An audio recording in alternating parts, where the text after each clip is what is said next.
할렐루야, 반갑습니다. 이한희 목사입니다.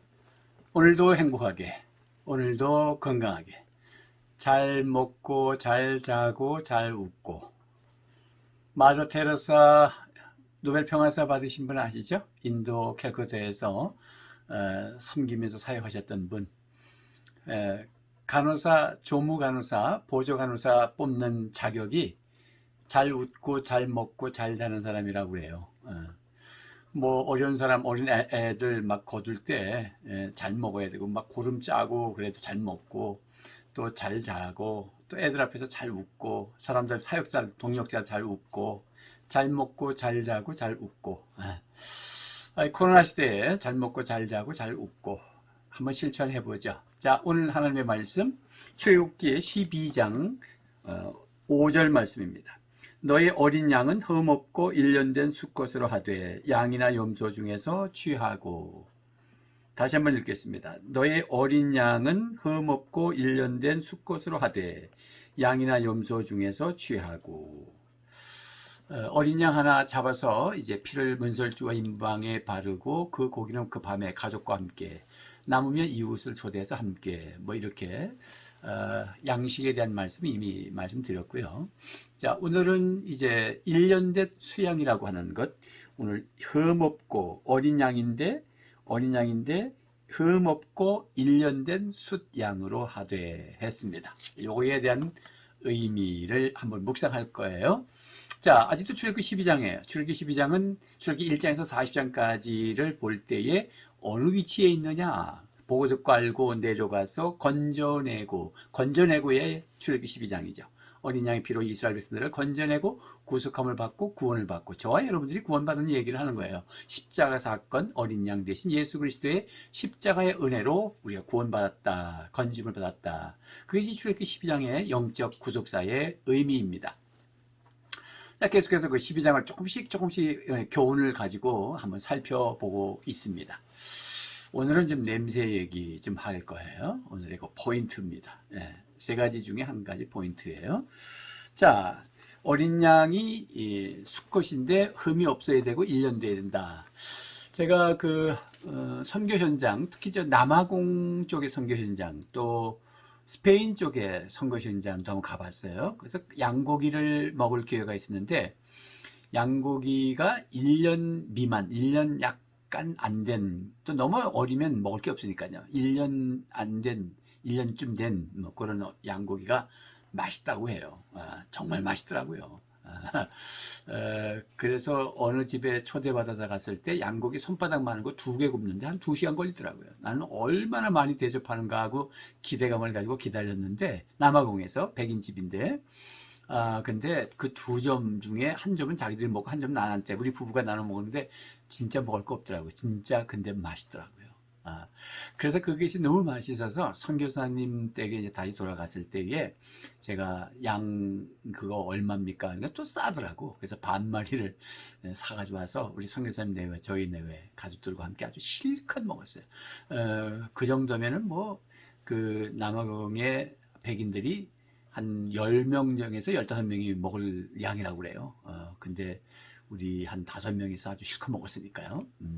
어쨌든 1년 된 게 참 맛있더라고요. 뭐 그래서 그것이 1년 된 거 잡아먹어라 맛있으니까, 그런 의미일까요?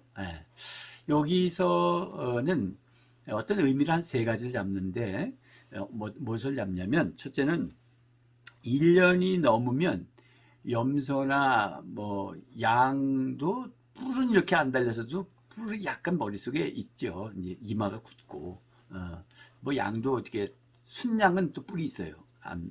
보이죠? 그런데 어쨌든 그 뿔이 아주 힘이 세다고 그래요.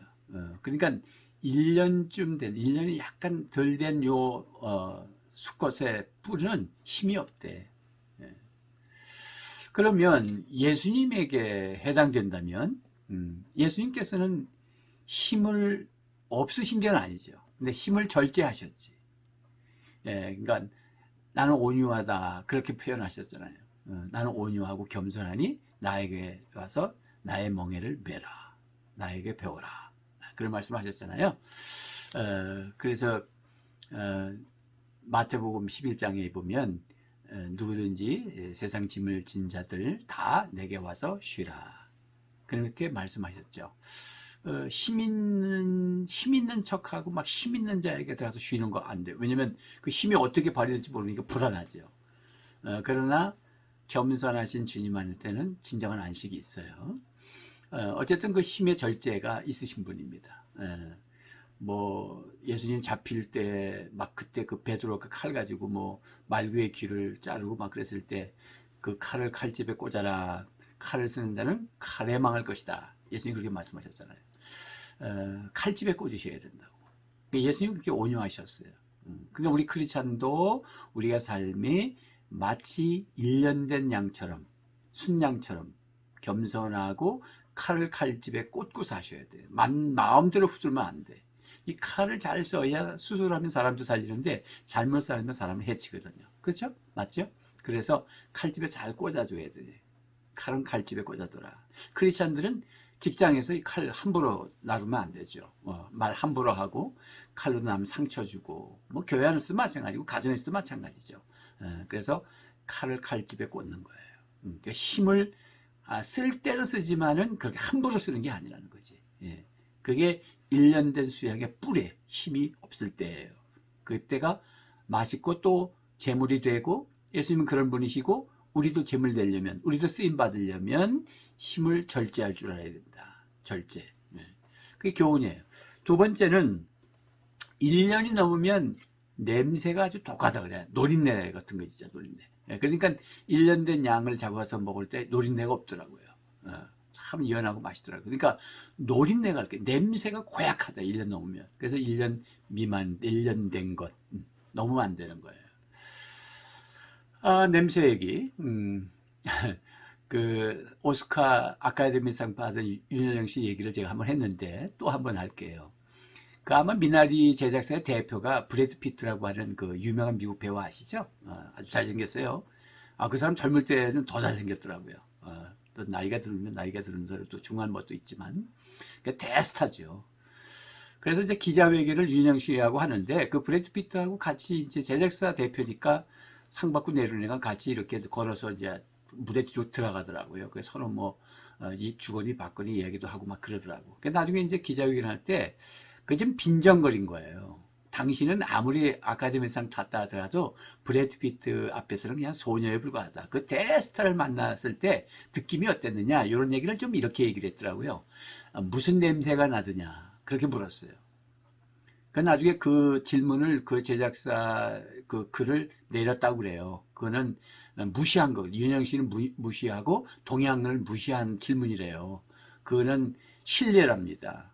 그러면 그 순간에 기분이 나쁘잖아요. 그런 무슨 냄새가 나냐. 그게 말이 맞아요. 뭐 무슨 얘기를 했나요? 무슨 좋은 얘기를 했습니까? 제작사인데 뭐 이런 질문 다른 기자들은 그렇게 했더라고요. 그래서 뭐 조금 재정 더 지출을 좀 해주시오 이렇게 답변도 했다고 그러는데 무슨 냄새가 나느냐는 것은 아주 모욕적이잖아요. 근데 윤여정 씨가 그 원래 뭐 그 소감문 발표할 때나 그 질문할 때 답변 이런 것들이 이제 회자되잖아요. 참 대단한 분이다라고. 그때 뭐라 그랬냐면 나는 개가 아닙니다. 그래서 나는 아무 냄새도 맡지 못했습니다. 이렇게 대답했어요. 그러니까 농담으로 하면서 반격을 한 거예요. 자, 브래드 피트에 무슨 냄새가 나겠어요? 인간 냄새. 예. 자기들이 동양인을 갖다가 무시했다면 그 외국 백인들 노린내 나요. 우리한테는 마늘 냄새 난다 그러죠. 냄새로 본다면 뭔 냄새가 나겠어요. 그러니까 윤여정 씨한테 그런 질문을 했는데 윤여정 씨가 브래드 피트가 뭐 그 사람이 뭐 대단하지만은 아주 그냥 솔직하게 그렇잖아요. 뭐 사람 똑같지요. 아니 대통령은 뭐 다르게 태어났습니까?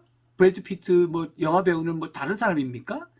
근데 세상 사람들은 거기다가 시기성을 가지고 가치를 두어요. 그런데 사람은 동일한 거예요. 하나님의 형상을 입은 거고 난 누구냐 그럴 때 여러분 내가 태어나서부터 살아오면서부터 덕지 저 사람은 뭐 남자 여자 부자 많이 배운 사람 뭐 어떻게 죄를 범한 사람 누구고 산대 누구 아빠 돼 이러면서 사람의 덕지 뭐가 붙어서 그 사람이 돼. 그 사람이 아니죠. 구속사적인 관점에서 당신은 누구냐야 벌거벗은 상태에서 처음 태어났을 때 당신은 누구냐예요. 그러니까 사람을 평가할 때 도덕적으로 평가하지 마시고 구속사적으로 평가하라고 그랬잖아요. 예? 얼마나 하나님의 나라에 기여했냐, 당신 거듭났냐, 예수 믿는 사람이냐, 이게 얼마나 귀한 겁니까? 자, 그래서 1년 된 것이 노린내가 나고 냄새가 1년 후에 또 이제 큰 놈은 그렇다니까 1년 된 거는 냄새가 없는 거예요. 그냥 양 냄새만 나는 거지. 깨끗하다는 거지. 우리가 냄새라고 그러면 우리 고린도후서 말씀 잘 아시잖아요. 고린도후서에 있는 말씀. 고린도후서 2장 14절에서부터 제가 읽어볼게요. 뭐 그러면 생각나실 거예요. 항상 우리를 그리스도 안에서 이기게 하시고 우리로 말미암아 각처에서 그리스도를 아는 냄새를 나타내시는 하나님께 감사하노라. 우리는 구원받는 자들에게나 망하는 자들에게는 하나님 앞에서 그리스도의 향기니 이 사람에게는 사망으로부터 사망에 이르는 냄새요 저 사람에게는 생명으로부터 생명에 이르는 냄새라. 누가 이 일을 감당하리요? 누가 이 일을 감당한다느냐? 이는 아무도 할 사람이 없다 이런 말이야. 누가 그리스도의 향기를 나타내겠느냐? 라는 이제 질문이죠. 자, 이 말씀에 무슨 배경이에요? 여기 말씀해 보니까 14절 항상 우리를 그리스도 안에서 이기게 하시고 우리로 말미암아 각처에서 그리스도를 아는 냄새를 나타내시는 하나님께 감사한다. 바울이 한 말이죠. 이긴다. 그러니까 이게 고대 전투에서 이제 승리하고 돌아오면 개선장군처럼 이게 쫙 두르면 마을 사람들이 와서 뭐 꽃가루를 뿌리고 그 다음에 개선장군 진의 행렬이 앞으로 대장이 백마를 타고 딱 가고 이제 뒤에는 향을 뿌려서 향 냄새가 나는 거예요. 그 뒤에는 이제 포로들이 끌려와요. 그 향 냄새가 사실은 승리한 사람들에게는 승리의 냄새죠. 그러나 지금 포로로 끌려오는 사람들에게는 지금 죽을 거예요. 포로로 잡혀왔으니까. 지금 그 얘기를 하는 거예요. 그래서 이는 사람에게는 사망으로부터 사망에 이르는 냄새예요. 이 사람에게는, 즉 포로로 잡혀온 사람에게는. 그 다음에 저 사람이란 말은 승리하는 사람들에게는 생명으로부터 생명이 이르는 냄새다. 여러분 십자가 사건 하나만 봐도 우리가 예수를 믿으면 십자가는 우리를 죄의 용서함과 생명을 주시는 구속의 은혜가 있는 구원을 주시는 십자가잖아요. 그러나 그 십자가는 예수님이 심판받으신 것이고 또 십자가는 믿지 않으면 심판을 얘기하는 거거든요. 동시에. 생명에 이르게 하고도 심판에 이르기도 하고 양면성이 있는 거잖아요. 그러니까 냄새 하나도 생명에 이르기도 하고 또 사망에 이르기도 한다는 거예요. 자, 그래서 우리가 복음의 향기, 그리스도의 향기, 그리스도에게는 향기가 있는 거예요.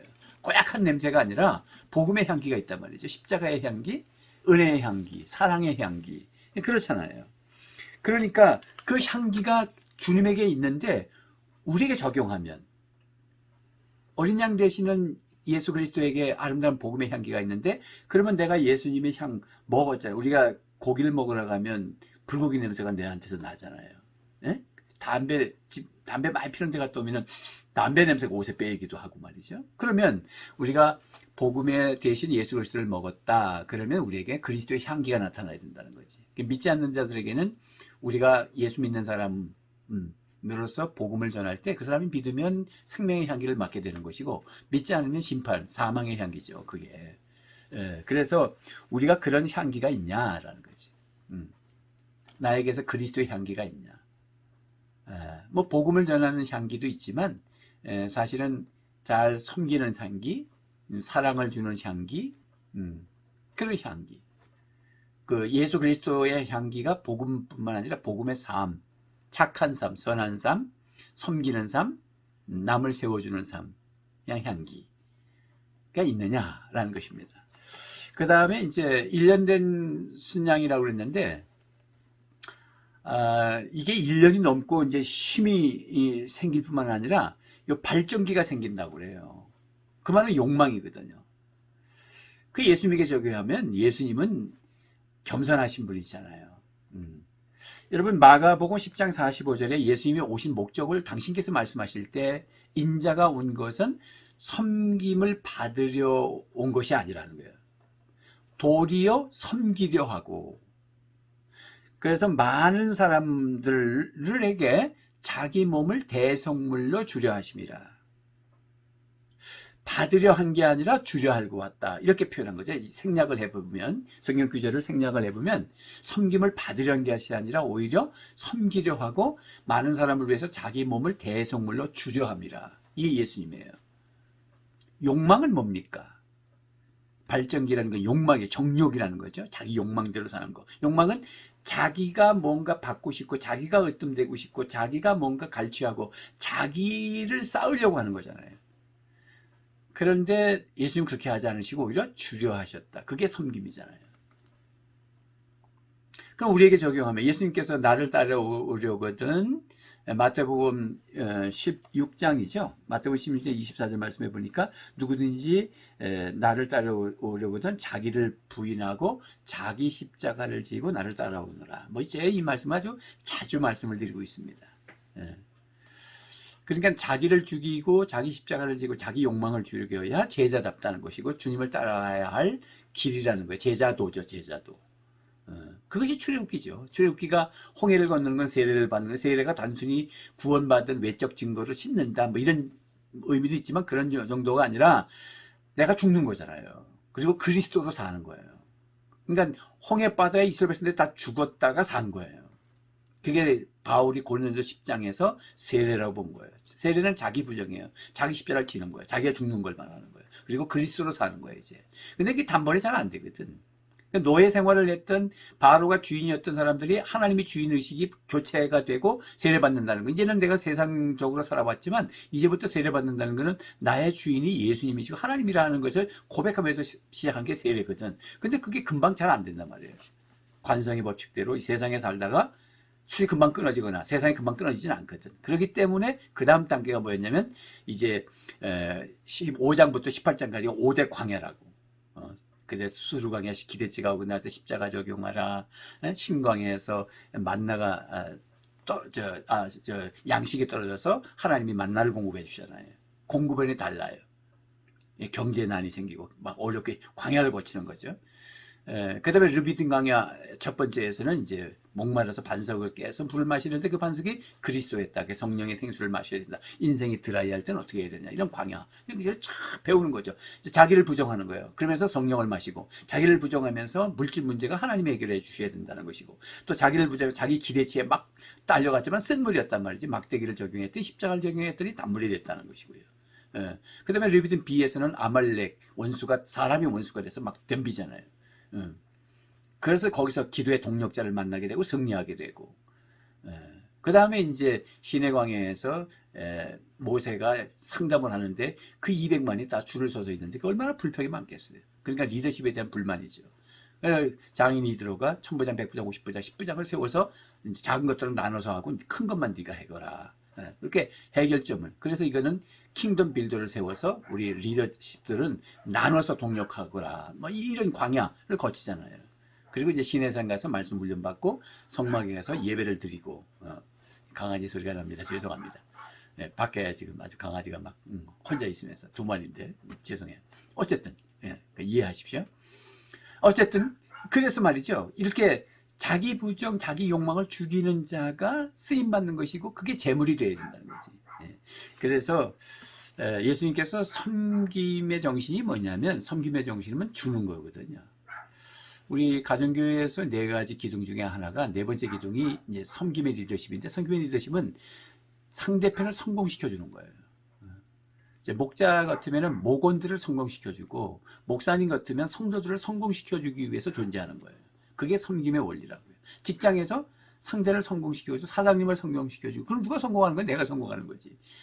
아이고 막 노동쟁의를 막 극단적으로 해가지고 회사 문 닫히면 결국은 자기들 가족들까지 다 합해서 1000명이면 5명씩 해서 5000명이 그 결국 굶는 거잖아요. 경제난이 생기잖아요. 그런데도 막 이슈를 내걸고 난리예요.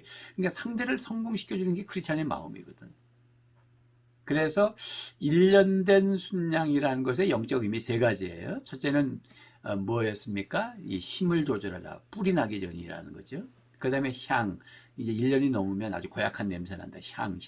그리스도의 향기를 내라. 그러는 것이고 세 번째는 이제 발전기가 생기고 막 이제 큰 놈은 그러니까 그 1년 된 거는 그런 게 없대. 절제가 되어 있는. 욕망이 절제되어 있는. 그때 쓰임 받는다. 우리 그래야 쓰임 받는 거잖아요. 그런 제물이 되어야 되고. 예수님 그러셨다는 거예요. 다시 한번 힘, 향기, 욕망이죠. 이 일련된 수양의 영적 의미입니다. 그래서 여러분들이 저와 여러분들이 이제 쓰임 받기 위해서 진정한 제물이 되기 위해서 힘 조절하시고요. 칼집에 꽂으세요. 칼. 너무 막 그냥 두르면 안 돼. 회사에서도 그러면 쫓겨나죠. 성공하지 못해. 관계 다 깨지고. 향, 그리스도의 향기. 무슨 냄새가 나는 거 사람한테서 무슨 냄새가 나겠어요. 그래, 우리는 그리스도의 향기만 나야죠. 그리스도의 향기. 그리고 욕망을 절제시키고 자기 십자가를 지고 자기를 부정하고 그리고 주 안에서 행복하게 잘 먹고 잘 웃고 잘 자고 승리하시기를 바랍니다. 우리 찬양 하나 해요.